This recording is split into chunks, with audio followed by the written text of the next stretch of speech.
Right now, we're seeing a notable spike in inflation sentiment, with a momentum of plus 1.35 and a sentiment score of plus 0.13.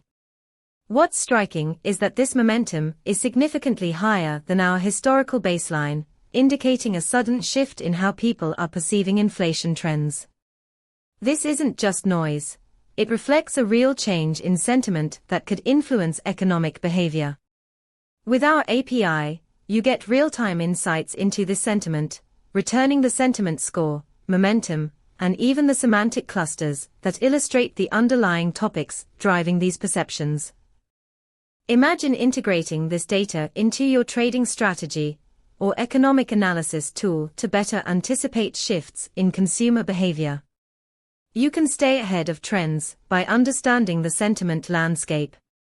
For more detailed insights, visit pulsebit.lojenterprise.com/docs.